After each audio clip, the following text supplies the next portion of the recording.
포트폴리오가 42222로 되어 있는 네. 걸로 그쵸. 들었습니다. 어떻게 좀 구성하고 계시는지. 제가 그래도 보낸 책을 잘 확인하셨네요. 서울, 경기, 인천 아파트가 40%, 제 자산의 40%를 차지하고 있고요. 나머지 20%가 이제 서울 오피스텔입니다. 이 서울 오피스텔을 이렇게 하게 된 거는 사실은 제가 회사원이었고 세금 낼 돈도 마땅치 않았기 때문에 종부세를 안 내기 위해서 오피스텔을 사들인 거예요. 앞서 말했던 40%가 서울, 경기, 인천 아파트라고 했잖아요. 네. 이것도 많은 부분들이 장기 임대주택으로 되어 있습니다. 옛날 장기 임대주택은 종부세 합산배제 혜택을 줬죠. 그러니까 종부세를 내지 않아요. 빵이에요. 그러니까 붙지 않는다는 거죠. 내 종부세. 서울 오피스텔 20% 가지고 있는 것도 기본적으로 오피스텔은 재산세가 상가용이라면 종부세에 해당되지 않습니다. 그러니까 제가 그것도 가지고 있는 것도 빵이에요. 얼마나 좋아요. 내 자산의 60%가 종부세에 해당이 안 되는데. 그렇게 되고 나머지 20%가 이제 지방 아파트, 지방 공시가격 1억 이하 아파트, 짧게 2년으로 스윙 치는 거죠. 그리고 나머지 20이 이건 좀 길게 가져갈 거. 서울이랑 인천의 썩빌. 제가 맨 처음 투자를 빌라부터 시작했거든요. 그래서 지금은 잘 안 하고 있는데 왜냐면 지금은 소액으로 살 수 있는 빌라가 드물어요. 저 같은 경우에는 지금 뭐 유명한 미아 258 단지 이런 데도 한 3, 4억 하는데 제가 경매로 5천만 원에 낙찰받고 매매로 7천에 사고 막 이랬었거든요. 그래서 뭐 5천에 낙찰 받아서 뭐 4,500 대출하고 500에 30 세입자 넣고 이렇게 무피로 다 맞췄었어요. 그때도. 그래서 그런 거는 돈이 없이 할 수 있었기 때문에 그렇게 해놨는데 지금은 쉽지 않아요. 빌라가 워낙 핫해서 사실은. 네, 거래량도 워낙 많고 핫해서 네, 쉽지 않습니다. 그래서 422둘이 이제 그런 식으로 짜져 있죠. 그럼 아파트 비중이 한 60% 정도? 그렇죠. 그렇죠. 오, 네. 그래서 이렇게 포트폴리오 짜는 거는 이제 세금적인 측면이었어요. 양도세는 상관없이 종부세 기준으로 뭐 내가 회사원인데 연봉이 얼마 안 되는데 종부세를 다 낼 수 없잖아요. 종부세를 안 내는 기준으로 계속 모아놓은 거죠.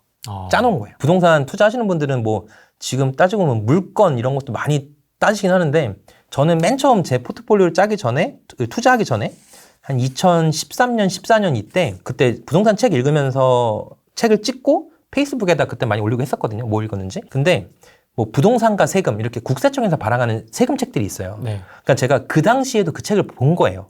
그 말은 뭐냐면 애초에 부동산 투자를 적극적으로 하기 전에 전 세금 먼저 파는 거예요. 세금 먼저 확인을 해서 길게 보고 내가 어떻게 포트폴리오를 만들어 나갈지를 먼저 체크를 한 거거든요. 그걸 어떻게 먼저 생각하지?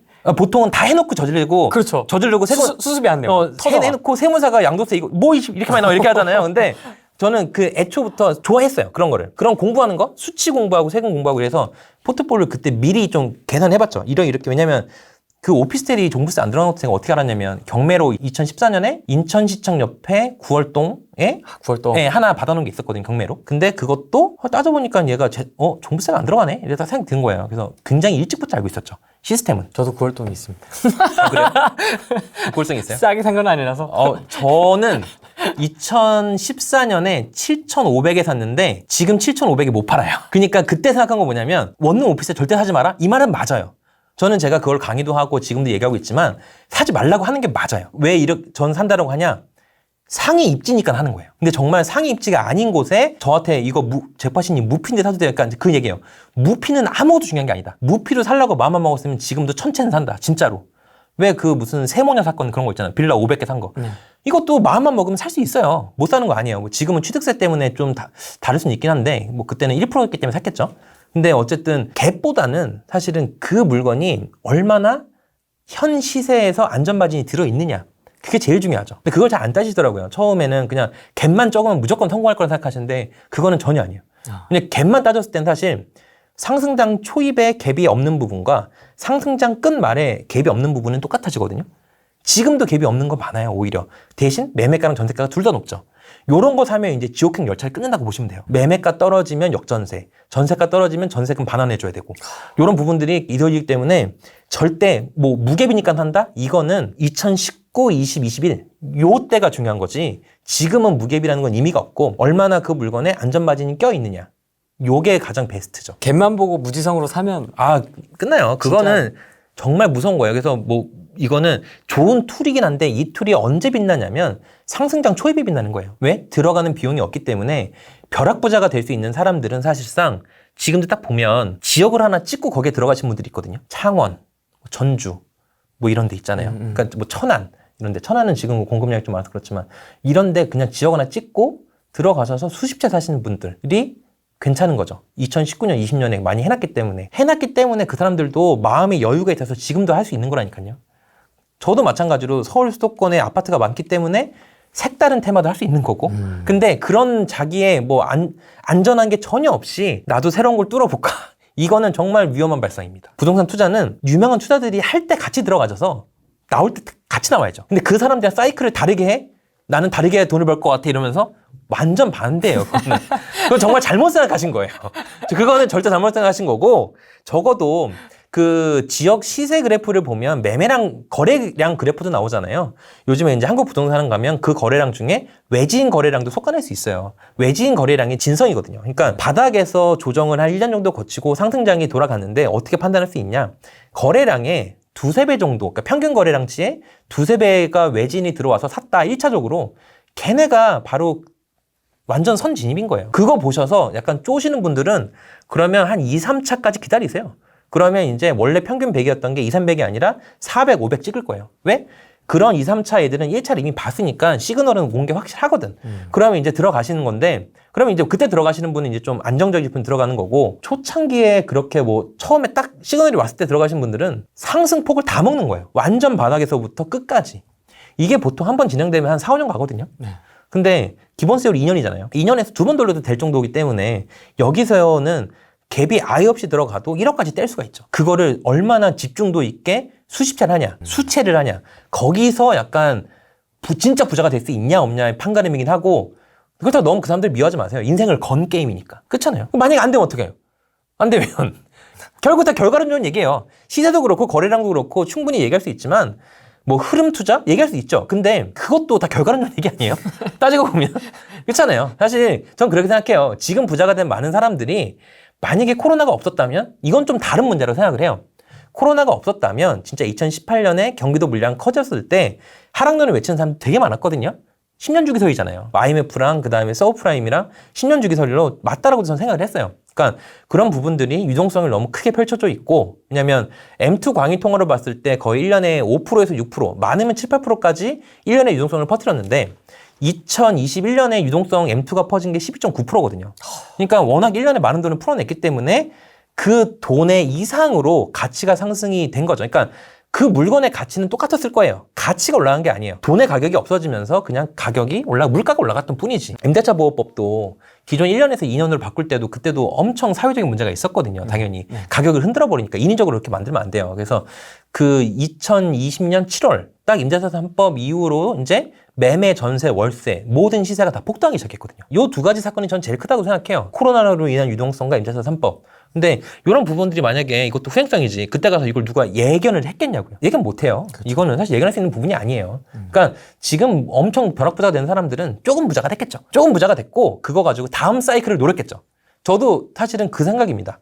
제가 이거는 완성형은 전이라고 생각 안 하고요. 모든 유명한 투자들이 다 초창기에 처음 사이클은 다 이랬어요. 정말 소액으로 갭 투자해가지고 어느 정도 종잣돈을 모았고 맞아. 돈 많은 사람들이 투자하는 거 아니거든요. 돈 많은 사람은 투자 안 해요. 이런 거 귀찮게. 그렇죠. 오늘도 그 처음에 잔금 치러 갔는데 욕을 엄청 먹었거든요. 누구한테요? 세입자분한테. 이해해요. 충분히 이해해요. 어저께 뉴스에 그 세모냐 뭐 500억 그거 있잖아요. 방법은 저랑 똑같아요. 물건이 다를 뿐이지. 똑같아요. 근데 그 세입자도 그 얘기를 하는 거예요. 그 세입자는 2억에 계약을 했어. 근데 나보고 매매 계약서를 보여달래. 그러니까 이 사람 매도자가 있었고 전 매수자죠. 전 당연히 오늘 돈 100만 원 들고 갔어요. 그 말은 뭐냐면 취득세 1000만 원도 없어가지고 그냥 100만 원 들고 가서 이 전세입자가 나한테 2억을 주면 전세입자가 나한테 2억을 주면 내가 거기서 먼저 내가 1,500 계약금 낸 건 있으니까 1억 8,500이니까 1억 7천 매도자 주고 그럼 넌 끝? 잘 가. 하고 이제 나머지 1,000만 원을 이제 사무장 취득세에다 써 해서 주고 500 주머니 챙겨서 집 올라가겠는데 갑자기 매매 계약서를 보여달라는 거예요. 갑자기. 왜냐 그거죠. 충분히 이해해요. 나는 전세 2억에 들어왔는데 1억 8,500에 매매를 했으면 무섭잖아요. 충분히 이해합니다. 기분이 안 좋기도 하고. 그쵸. 이거는, 그쵸. 부동산이 날 데리고 사기치는 건가 생각하기도 하고. 근데 거기다 내가 충분히 얘기를 했죠. 그러니까 전세 그 보험도 되시고요. 뭐 이런 부분들, 아니면 전세권 설정도 되고. 근데 이런 부분들 다 얘기했는데도 결국엔 거기가 뭐 전세가 뭐 한 2억 2천 정도에 지금 올라와 있거든요. 거래도 되고. 사실 2억이 줘도 싸게 준 거긴 해요. 물론 내가 너무 싸게 샀기 때문에 이게 문제가 된 거지. 사실은. 근데 뭐 어쨌든 욕 먹으면 어때요? 뭐 하루에 5천 벌었는데. jet팟이라는 걸 모르는군요. 세입자가 세입자요? 알 수가 없지 않아요? 그냥 최경천 씨로 알고 있는 거죠. 아, 그쵸. 그것도 그렇고 되게 좋은 건 뭐냐면 연예인들은 돈 벌고 뭐 유명해지면 밖에 나기 힘들잖아요. 저는 아무 상관이 없어요. 그쵸. 네, 뭐 누가 알겠어요. 누가 아무 상관도 없으니까 사실은. 이 책 때문에 유튜브에 출연해서 책을 홍보하기 전까지는 사실 유튜브 잘 안 봤어요. 왜냐면 제가 좀 구시대적인 걸 수 있긴 한데 네. 저 때는 뭐 유튜브 이런 거 없었거든요. 그냥 저 맨 처음 부동산 공부할 때는 다 책으로 했어요. 뭐 책으로 시중에 나와 있는 게 한 100권 정도 있으면 100권 다 읽고 그렇게 했는데 어느 순간부터 카페도 좀 많이 생기고 그 다음에 톡방 너무 많잖아요. 전 톡방도 없어요. 왜냐면 저 이렇게 막 계속 막 얘기하면 일자 일 생기잖아요. 이자 생기고 스트레스 전 빨간 되게 스트레스예요. 전 그래서 그런 약간 변태적인 같은 성향이 있어가지고 안 지우지 않으면 뭔가 안 되는 거예요. 근데 이해됩니다. 그래서 그게 너무 스트레스 받아가지고 톡방을 내가 그래도 읽고 정보도 좀 받고 해야 되는 것도 많은데 도저히 못 읽겠더라고요. 그래서 그런 거 안 하고 유료 정보지 같은 거 받고 뭐 이런 거는 어차피 신기하게 카톡이랑 또 밴드는 다르더라고요. 밴드는 뭐 이렇게 쌓여 있어도 그냥 가끔 가서 들여다보고 막 이러는데 카톡은 그냥 맨날 보는 거라 그런지 잘 안 보게 되더라고요. 오히려 투자를 정보가 없어서 못하는 시대가 아닌 정보가 너무 많아서 뭘 못해요. 투자해야 될지 모르는 나도 나와서 이렇게 얘기하지만 막상 제 투자법 보고 막상 검색해보시면 이거 아닌 것 같은데 생각을 하실 것 같고 안 나와. 안 나오는데 안 나와. 그래서 제가 다 알려드릴 수 있는 거라니까요. 아무리 알려드려도 안 돼요. 이거는 달라요. 그러니까 저 정도 검색을 이상 하시거나 뭐 비슷하게 하시면 사실은 저는 되게 맞는 방법이라 생각해요. 어떤 부분에 맞는 부분이냐면 돈 많은 사람은 제 방법 쓰시지 마시고 비싼 거 사세요. 비싼 게 많이 올라요. 저는 그냥 애초에 10년 동안 회사원이었어서 투자를 하다 보니까 돈이 없었고 그걸 금반으로 투자하다 보니까 돈이 있는 투자를 안 했어요. 그러니까 오히려 그게 더 무서운 거예요. 저한테 그게 리스크인 거예요. 그러니까 돈이 들어가는 것 자체가 리스크인 거예요. 왜? 돈이 들어가면 원금을 까먹을 수 있으니까. 그래서 돈이 안 들어가는 게 기본으로 삼은 투자예요. 그러니까 아까 60개 샀다 그랬는데 60개 산 게 총 한 5억 들었거든요. 이 5억도 처음에 신용대출 받은 2천만 원 가지고 이제 굴린 거죠. 그땐 기본 세율이 1년이었으니까 인천 아파트 그 2천 받은 걸로 2개 사서 바로 팔아버리고 이렇게 굴리고 굴린 건데 그래서 따지고 보면 그러면은 5억을 60개 샀으니까 최당 한 800 든 거잖아요. 근데 서울, 인천, 경기 제가 아파트 거의 다 한 20개 정도 있고 그다음에 준신축 10년 이내 아파트도 한 10몇 개 있고 뭐 강남 오피스텔도 한 거의 이제 한 10개 정도 돼가고 하면은 나쁘지 않잖아요. 청량리 지금 분양권도 있고 어떻게 보면 돈이 없는 투자 방법으로 접근한다라고 하시면 전 제 방법이 맞다고 생각해요. 아파트 얘기도 좀 해주세요. 아파트 투자는 어떤 식으로 하셨는지. 아파트 투자요? 네. 전 아파트 투자는 지금이야 뭐 GTX 얘기 나오면 막 그랬잖아요. 근데 저는 GTX가 2015, 16, 17 이때는 주위 사람들한테 얘기해도 아무도 안 들었어요. 제가 한 2018년인가 19년인가 그때도 지금 평내 있잖아요. 평내가 GTX B선이거든요. B선인데 그때 평내 25평 그리고 연식도 괜찮아요. 한 05년인가 06년인가 요거를 제가 2억 1000에 매매하면서 전세를 2억 낀 걸 샀어요. 그러니까 1000만 원을 산 거죠. 그 당시에도 그랬고 굉장히 뭐랄까 제가 일산도 그렇고 뭐도 그렇고 한 1000만 원 정도 다 GTX 선에 밀접하면 또 안 돼요. 만약에 창동역이라고 하면 진짜 창동역 부근은 옛날에도 몇 억 정도 차이가 났었거든요. 그래서 저도 옛날에 뭐 A선 같은 경우는 이미 착공이 됐으니까 너무 많이 늦었고 구성역이나 이런 데도 임장도 많이 가보고 했는데 그때는 A선 이미 늦어서 아예 안 샀고 그때 예타가 통과되기 전인 C선 B선은 그때는 될 거라 생각도 안 했어요. 사실은 C선이 가장 밀접했죠. 그러니까 C선이 밀접했기 때문에 제가 또 창동 살았거든요. 미아에서 그 뭐 경매로 받은 집에 반지하 살다가 창동도 오피스텔 제가 36평 혼자 살았거든요. 결혼하기 전에 그것도 뭐 경매로 샀어요. 2억 주고 1억 8,500 대출 받아서 그때는 뭐 경락 대출이 워낙 잘 나왔으니까 돈이 크게 필요가 없었죠. 그래서 창동에 살면서 거기가 이제 중공업 지역이었어요. 창이동. 지금은 뭐 옛날보다 유명해지긴 했죠. 2년 전에 유명했죠. 바람 불었을 때 중공업죠. 근데 창동역이랑 거기가 좀 멀어요. 차라리 쌍문역이랑 가깝죠. 중공업 지역 거기 자체는. 그 오피스텔에 살면서 그 옆에 있는 게 이제 창동 대우 아파트. 이건 좀 연식이 오래됐어요. 95년식인가? 근데 제가 그때 25평 계단식을 2억 8천에 샀어요. 그리고 이틀 후에 2억 6천에 전세를 마쳤죠. 만약에 제가 그 당시에 2억 8천에 사서 계약금이 2,800이잖아요. 못 맞추면 2,800 날리는 거잖아요. 그 당시에는 현금이 뭐 억이 아니라 3, 4천도 모으기 어려웠을 거예요. 왜냐하면 돈을 워낙 적게 벌었었으니까. 왜냐하면 기존에 내가 가지고 있는 것들 장기 임대 사업자 다 돼 있어가지고 팔기도 어려웠고. 근데 그냥 그런 건 적극적이었던 것 같아요. 그래서 지금까지 매수 후에 전세에 맞춰서 잔금 치르는 거를 한 50번 해본 것 같은데 한 번 못 맞췄어요. 한 번 지금까지. 근데 그것도 뭐 못 맞춘 건 아니라 안 맞췄어요. 그냥 너무 내 금액보다 좀 낮아가지고 그게 거제도. 작년 말쯤에. 그거 빼고는 다 맞췄기 때문에 그냥 그런 식으로 GTX 호재가 있는, 그리고 또 그 당시에는 제가 차가 없었어요. 왜냐면 서울에 살았고 차에 대한 필요성도 없었고 술 먹으면 택시 타면 되고 아니면 뭐 지하철, 버스 너무 잘 돼 있잖아요. 제가 그때 수유, 미아, 창동 이때 오래 살았는데 너무 잘 돼 있고 뭐 그래서 차도 없어서 임장을 가면은 항상 지하철로만 되는 데 갔죠. 이게 그때 당시로는 잘 몰랐는데 나중에 생각해보니까 정말 좋은 혜택이었던 거예요. 따지고 보면 제 집들은 다 역세권인 거죠. 왜? 역에서 멀면 내가 못 가니까. 근데 그런 역세권들의 물론 핵심적인 역은 아니겠죠. 그러니까 갭 1000, 2000에 샀겠죠. 그렇게 15년부터 20년까지는 한 1000, 2000, 많으면 3, 4천 정도로 25평 계단씩만 샀어요. 그러니까 저는 제 아파트가 다 25평 이하는 없어요. 전 이거는 제 투자 원칙이기도 해요. 뭐 21평 복도식, 25평 복도식 하나도 없어요. 다 25평이 아니면 32평이에요. 수요를 생각해서 그렇게만 산 거예요. 작은 거는 거의 안 삽니다. 산 적도 없고. 아파트도 수도권에 좀 집중이 돼 있으세요? 아파트요? 지금은 이제 반반이죠. 지방 저가주택, 수도권, 광역시, 세종 이외 지역 공시가격 3억 이하, 지방 저가주택이라고 하는 그게 이제 지방에 한 반 정도 있고 서울, 인천, 경기에 반 정도 있고. 이것도 포트폴리오 좀 이렇게 나눠놓은 거예요.